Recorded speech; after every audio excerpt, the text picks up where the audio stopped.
तो आज हम एक बहुत ही दिलचस्प सवाल पर बात करने वाले हैं। क्या चांदी अगला सोना है? और देखिए, ये सिर्फ कोई कैची टाइटल नहीं है, इसके पीछे ना महीनों की रिसर्च है और आज हम उसी रिसर्च के नतीजों को समझने की कोशिश करेंगे।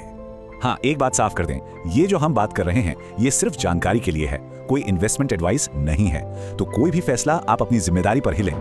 तो चलिए थोड़ा डीप डाइव करते हैं। अगर हम इतिहास देखें ना, तो हजारों साल तक सोने और चांदी की कीमत का जो रेशियो था वो करीब 10 से 20 गुना के बीच ही रहता था। मतलब 1 ग्राम सोने के बदले आपको 10 से 20 ग्राम चांदी मिल जाती थी। लेकिन फिर आई कागजी मुद्रा, जिसे हम फियाट करेंसी कहते हैं, और ये रेशियो अचानक बढ़कर 50 से 60 गुना हो गया। और आज की तारीख में तो ये रेशियो 80 गुना पर पहुंच गया है। सोचिए, 1 ग्राम सोना खरीदने के लिए आपको 80 ग्राम चांदी देनी पड़ेगी।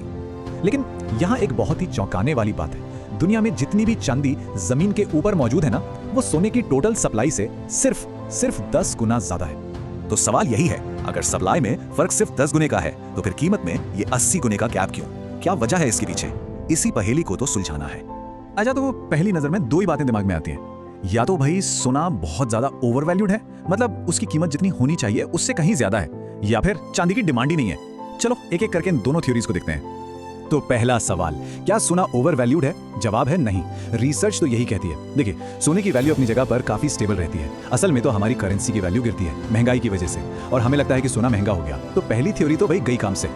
अच्छा, तो फिर दूसरी थ्योरी, क्या चांदी की डिमांड कम है?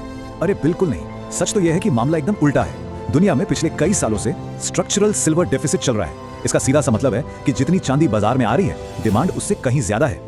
तो फिर असली वजह क्या है? वजह है चांदी का बदलता हुआ रोल। अब चांदी सिर्फ एक कीमती धातु नहीं रही जो गहनों या सिक्कों में इस्तेमाल होती हो। नहीं, यह बन चुकी है एक बेहद जरूरी इंडस्ट्रियल मेटल। और जो आंकड़े हैं ना, वो सच में हैरान कर देते हैं। हर साल जितनी भी चांदी निकलती है माइनिंग से या रिसाइकलिंग से, उसका लगभग 67% सीधा इंडस्ट्रीज में खप जाता है। मतलब 2/3।